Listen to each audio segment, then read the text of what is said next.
Querido Deus, que alegria estarmos aqui mais uma vez para a gravação dessa videoaula. Rony, Júnior, eu estamos aqui para sermos usados pelo Espírito Santo como instrumentos para atingir essas pessoas queridas e preciosas que nos ouvem, que nos acompanham. Nos use, Senhor, que o nosso falar, que aquilo que a gente compartilhar possa edificar, possa estruturar o pensamento cristão de cada um desses irmãos. Esse é o desejo do nosso coração. Em nome de Jesus. Amém.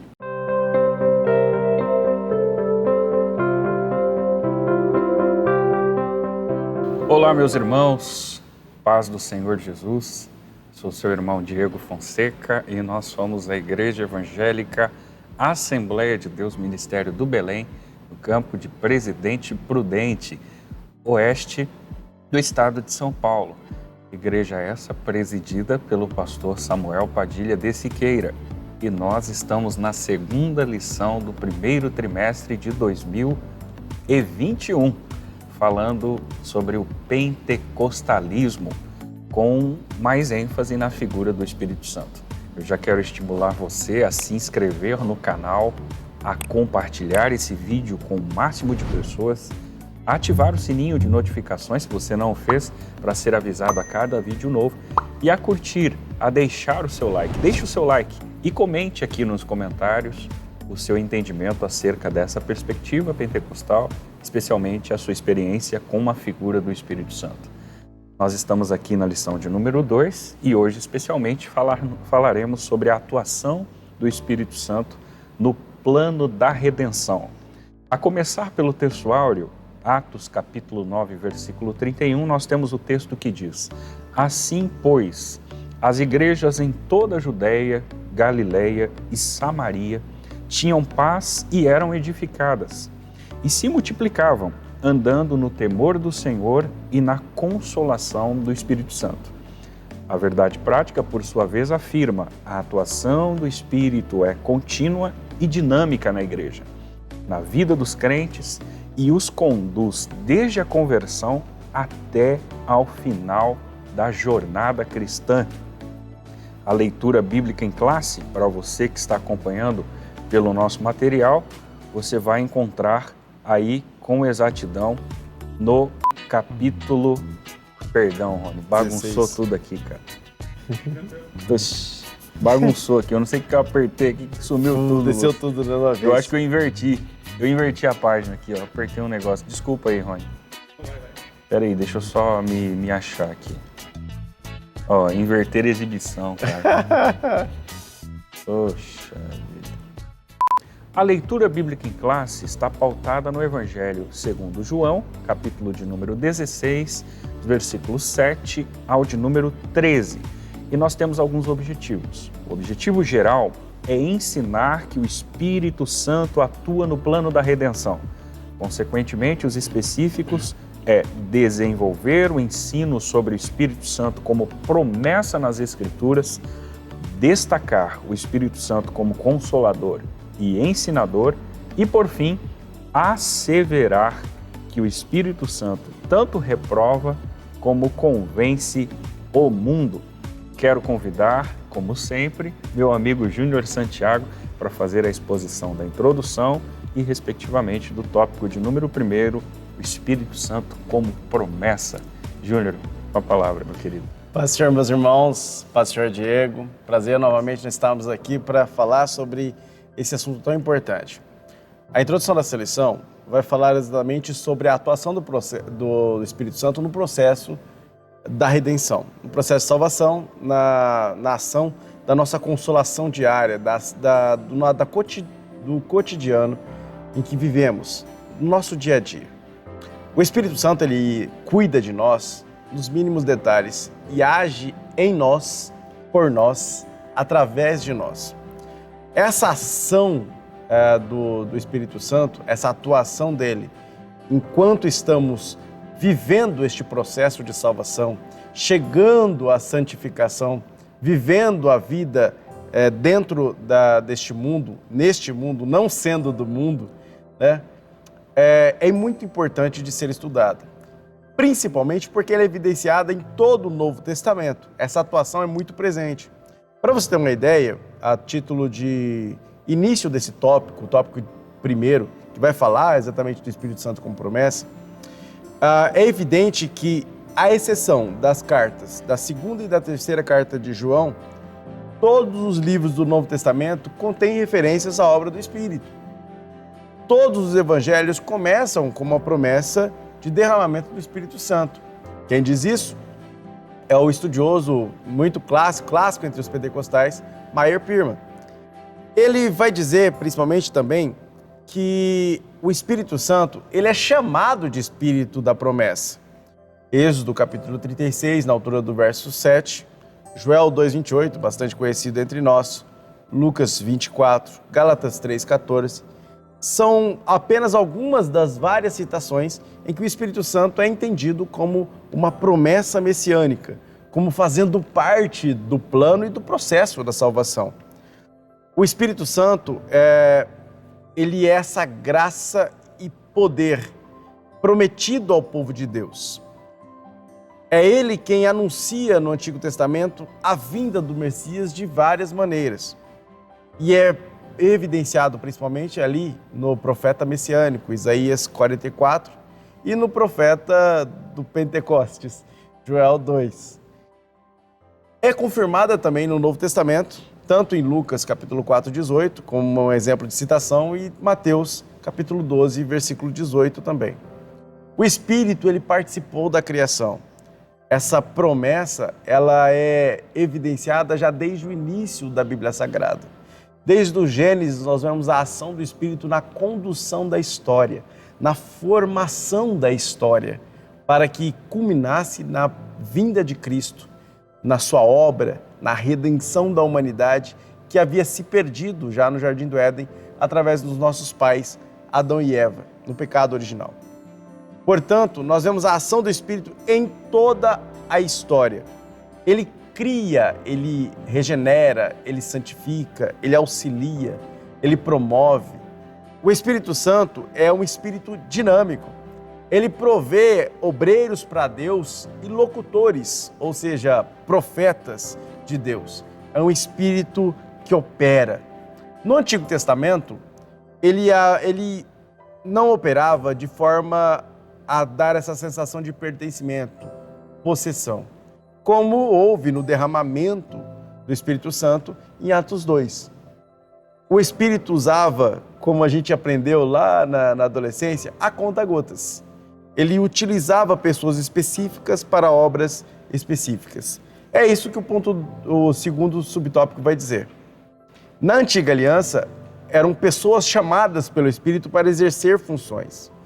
Tanto como funções de locutores, ou seja, de profetas, daqueles que falavam em nome de Deus, quanto de líderes militares, líderes políticos. Havia capacitações específicas até mesmo para a consecução das obras do tabernáculo, por exemplo, concepção artística, capacidade de trabalhar com metais. Tudo isso provinha da ação do Espírito Santo.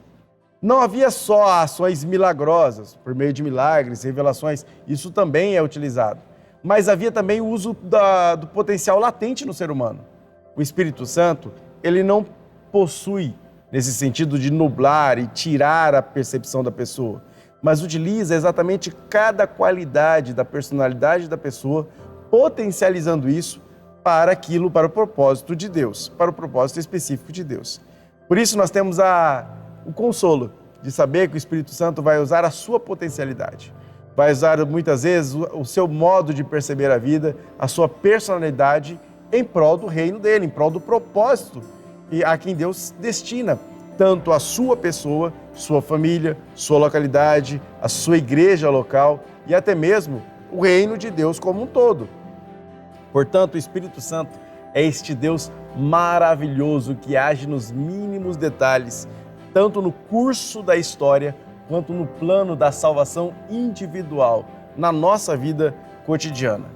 Por fim, esse tópico 1 vai encerrar falando sobre a promessa do Consolador. Este Consolador, nós já até demos algumas nuances no começo, na última lição, dessa primeira lição introdutória, e ainda haverá mais discussões acerca disso, é uma promessa de consolo, de companhia. É Cristo dizendo que não nos deixaria órfãos, mas que iria até o Pai, terminaria sua obra expiatória, para que, enfim, este Consolador fosse enviado. Ou seja, está intrinsecamente ligado à ação do Espírito Santo e à ação da obra expiatória de Cristo.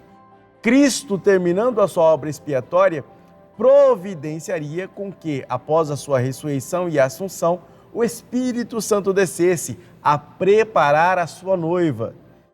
Quando Cristo, lá em João 14, vai utilizar a figura do casamento para falar sobre a sua despedida, a sua ida, ele usa a figura de o noivo que se despede da noiva, preparando um lar para que os dois fiquem eternamente juntos. O Espírito Santo é esse amigo do noivo que cuida da noiva durante todo o período, suportando e ajudando, auxiliando a noiva em todos os preparativos para as grandes bodas. O Espírito Santo nos ajuda, nos prepara para o dia em que habitaremos com Deus para sempre. A habitação do Espírito aqui é apenas uma antecipação do gozo que teremos na vida eterna. É apenas o início dessa vida eterna, que ela será consumada na redenção final, quando finalmente habitaremos com Deus para sempre. A ação do Espírito Santo, o derramamento do Espírito Santo, o batismo do Espírito Santo, que falaremos depois, o exercício dos seus dons e a ação do seu fruto, é a transformação, a preparação da noiva para encontrar com o noivo. É apenas uma primeira parcela daquilo que nós experimentaremos no céu. E é isso que o Espírito Santo faz conosco. No tópico 2, ele ainda vai trazer a ideia de consolo e a ideia de ensinamento. Mas isso aí já está na mão do nosso irmão Diego. Diego, com você de novo. Olá, Júnior. Irmãos queridos, tópico 2, Espírito Santo consola e ensina. A primeira ideia proposta pelo pastor Ezequias é o Consolador. E aí será um pouco do mais do mesmo, porque o Júnior já comentou isso, tanto na lição passada, como agora nesse primeiro tópico. Entretanto, que dá para a gente recortar aqui, a priori, a ideia da consubstancialidade, e eu vou fazer aqui uma brincadeirinha, né, básica para o pentecostal. Se você disser isso aqui umas 3 vezes, olha, você está quase lá, viu? Consubstancialidade do Consolador, o Espírito Santo com o Filho. Júnior já explicou isso muito bem há pouco, é só você ir na nossa playlist, você vai perceber que a lição passada disse muito acerca disso. E o texto base para esse elemento é o texto de 14:16 de João, o Evangelho. Na realidade, ali, nós não temos um artigo indefinido, né? Nós não temos aquele que diz, eu irei ao Pai e enviarei um Consolador. Nós temos um pronome que no nosso vernáculo seria indefinido, por ser a palavra outro, mas como o Júnior explorou na primeira lição a ideia do original, ele seria um pronome definido. O Espírito Santo, a própria figura terceira agora da Trindade, representando o Pai, respectivamente o Filho. O que se destaca enquanto Consolador é justamente esse termo grego, parácletos, né?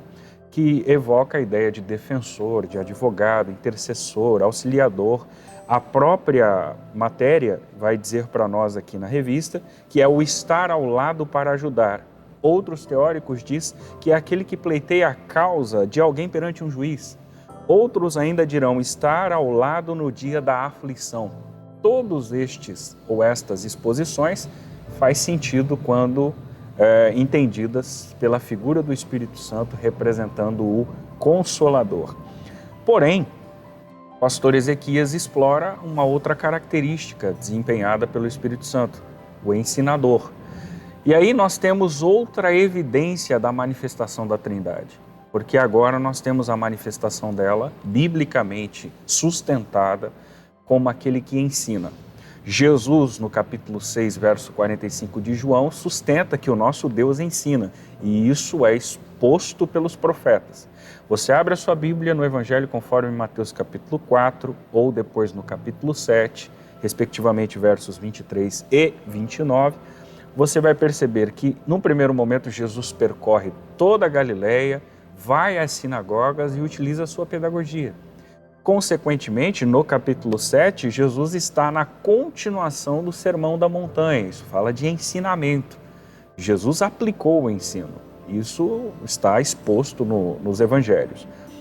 Por conseguinte, o Espírito Santo também evidencia esse papel de nos ensinar.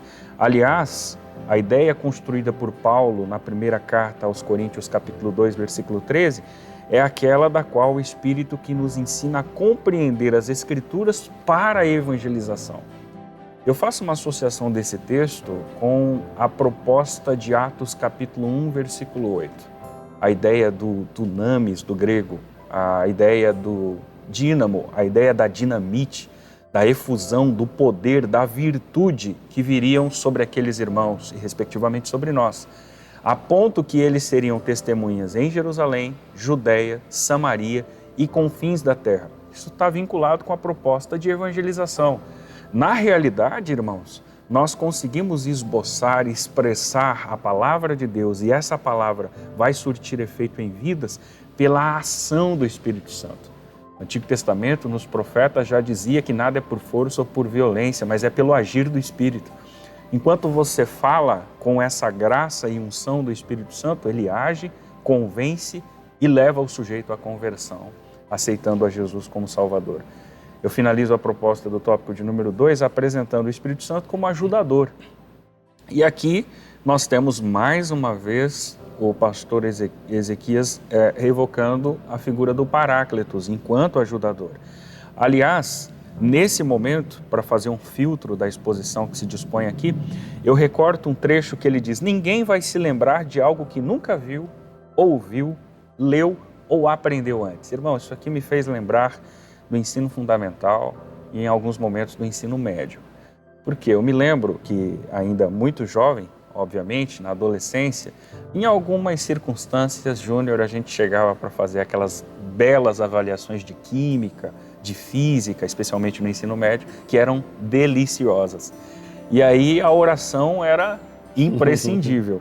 E na oração eu me lembro que alguns termos eram significativos, como por exemplo, Senhor, vem aqui, Senhor, me ajuda a desenvolver e desenrolar esse mistério, né? Que eu particularmente já era cristão, mas desconhecia o que ali estava disposto e pedia a ajuda do Senhor, irmão. Assim, bem francamente, aí não dá, né, irmão? A gente precisa estudar para que a gente possa se lembrar. Se você, como eu, agiu ou está agindo assim, fica difícil você se recordar daquilo que você não viu. Mas se você ler e agora, assim, dentro de uma lupa na palavra de Deus, você pode ter absoluta certeza que o Espírito Santo te fará lembrar daquilo que você leu, daquilo que você aprendeu, daquilo que você ouviu e, consequentemente, daquilo que você viu. Aliás, um outro trecho relevante desse argumento é que a ajuda do Espírito não nos desobriga a estudar a Bíblia. Não, eu estou sendo auxiliado pelo Espírito Santo. Logo, se faz desnecessário obter conhecimento. Para quê? Eu tenho unção, eu tenho poder, né? Eu tenho graça, eu tenho inspiração. Para que o conhecimento? Eu lembro do pastor Carlos Padilha, saudosa memória, presidiu o campo de Presidente Prudente por longos anos. Eu me lembro, inclusive, faço uma associação e fecho o raciocínio com o que o pastor Ezequias Soares propõe no final do ponto de número 3.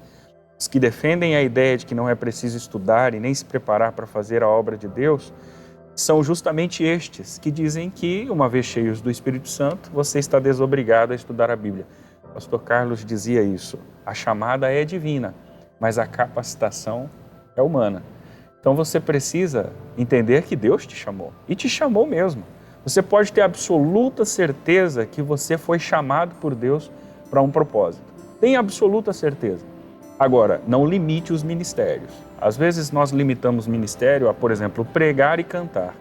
E não são só estes ministérios que existem na igreja, existem muitos outros. Há uma multiforme sabedoria de Deus. Perceba, ore, se encaixe e veja qual é o seu. Uma vez descobrindo, não subentenda que por esse chamamento você está desobrigado a conhecer, a aprofundar, a se especializar naquilo que você está disposto a fazer. Você precisa se capacitar. Vá em busca, estude, busque informações, dialogue, converse, compartilhe, porque com isso você vai unir a graça e o conhecimento. Lembra do sujeito que sai em uma canoa e precisa atingir uma outra margem. Se ele remar só um lado, gira em torno de si. Consequentemente, se remar só o outro, continua girando em torno de si. Mas quando rema os dois lados, ele vai atingir o seu objetivo. Entenda que você está em uma canoa, pode ser o seu ministério, e os remos são graça e conhecimento. Se remá-los em igual modo, você vai atingir o seu objetivo. Eu volto a palavra ao Júnior, porque ele finaliza essa abordagem com o tópico de número 3, falando sobre o Espírito Santo que reprova e convence o mundo. E aí, Júnior? Diego, estou convencido. Tenho que estudar mais, viu, meus irmãos? Meus queridos, eu vou ratificar o que o Diego disse. Por favor, a gente, durante o projeto, durante a nossa caminhada cristã, encontra muita gente que tanto pende para um lado quanto pende para o outro, que acha que simplesmente basta abrir a Bíblia e pronto, na hora vai aparecer a interpretação através de uma revelação. E temos que tomar muito cuidado com isso. Da mesma forma, há pessoas que simplesmente acham que a Bíblia é um livro qualquer, que deve ser interpretado como um livro qualquer e que deve ser debatido como se fosse algo acadêmico, simplesmente, não tivesse nenhuma reverberação no mundo espiritual. Também essa visão está totalmente errada.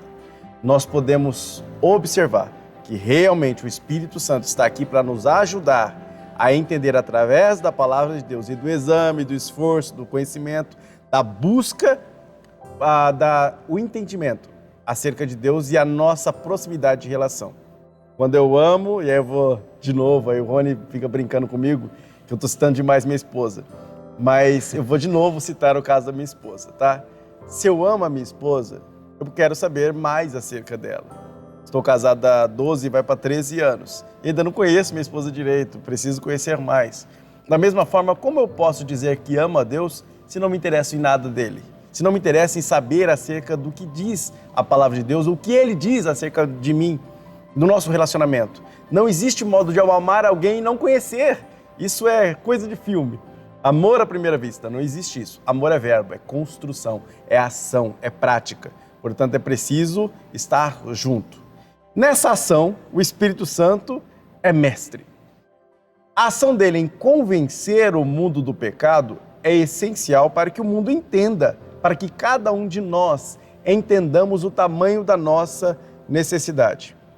Quando eu li esta parte na revista, me veio à memória algo que eu estudei quando eu estava estudando sustentabilidade. Mas no meu primeiro TCC, falava sobre mercado de carbono. E numa desses estudos, eu encontrei o que um autor chamava de cenário frog, né, cenário sapo. Ele me contou uma história tão interessante ligada à sustentabilidade, mas que me fez lembrar, principalmente quando eu estava lendo essa parte de convencimento do mundo. O mundo, ele age, ele anda e opera como se Deus não existisse. E isso vai levando o mundo para o abismo, o pecador para o abismo. É preciso que alguém dê um freio nisso, nessa direção desembalada para o buraco, para o fim, para o inferno. É o Espírito Santo que toca no coração humano, mostrando a ele o tamanho da sua pecaminosidade. O ser humano anda nessa terra como se não tivesse pecado algum, como se estivesse tudo bem. Parece aquele sapo, e aí entra aquele cenário frog do qual eu disse, que quando você coloca ele na água fervente, ele pula rapidamente. Porém, se você colocar uma panela no fogo, colocar um sapo dentro, ainda com a água fria, ele vai ficar lá. E a água vai aquecendo e ele vai ficar lá, se adaptando à temperatura. Até chegar a um ponto em que ele morre cozido e nem percebe.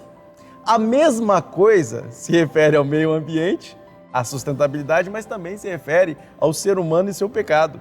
Ele vai se acostumando ao ambiente pecaminoso, até o momento em que literalmente está cozido no fogo do inferno. É preciso que haja alguém que interfira nisso, que mostre que está dentro de uma panela que está aquecendo e que vai levá-lo à morte.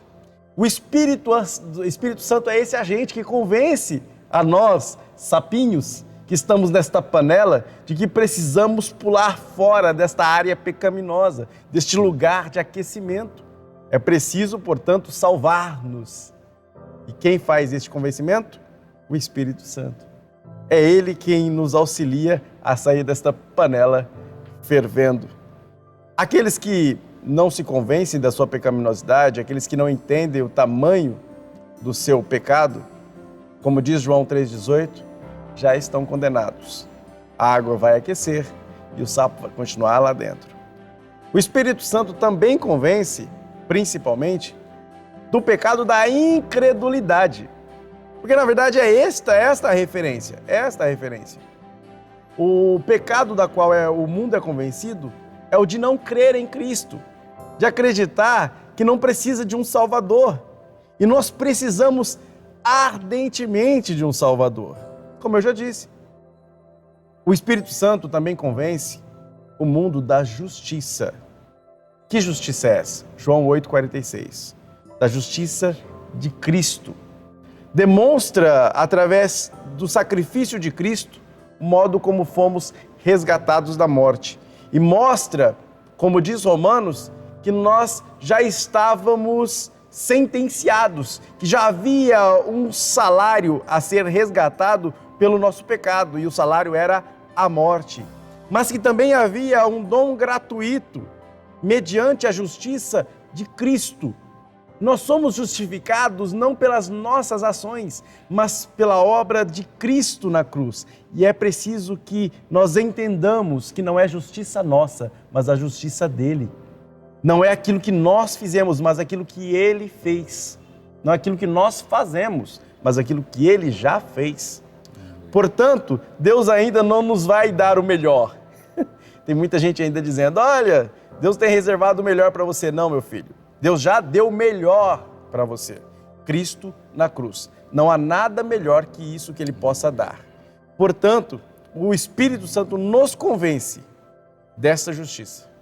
Deus nos deu justificação na cruz. E é por meio de Cristo que somos religados a Deus. O Espírito Santo vai convencer também o mundo do juízo. Que juízo? O juízo do nosso adversário. Nosso adversário. O diabo está julgado, ele foi vencido na cruz. Ele era o maior interessado em que Cristo desistisse da cruz. Porém, ele foi julgado pela cruz. Nós fomos resgatados do poder da mão do diabo. Nós somos resgatados da nossa condenação, da ira de Deus que viria sobre nós. Mas, pela obra vicária de Cristo, nós fomos salvos disso. E o Espírito Santo nos convence deste juízo que estava imposto sobre o pecado e também do juízo que está decretado ao diabo. O inferno não era para nós, meus irmãos. O inferno nunca teve um fator primordial para nós. O inferno havia sido reservado para o diabo e seus anjos. Ele foi julgado para o inferno. Porém, nós, com o nosso pecado, caminhamos na direção do diabo.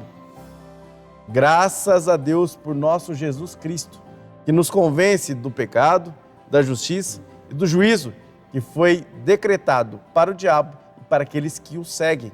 Por isso, a chave do inferno e da morte foi tomada da mão do diabo.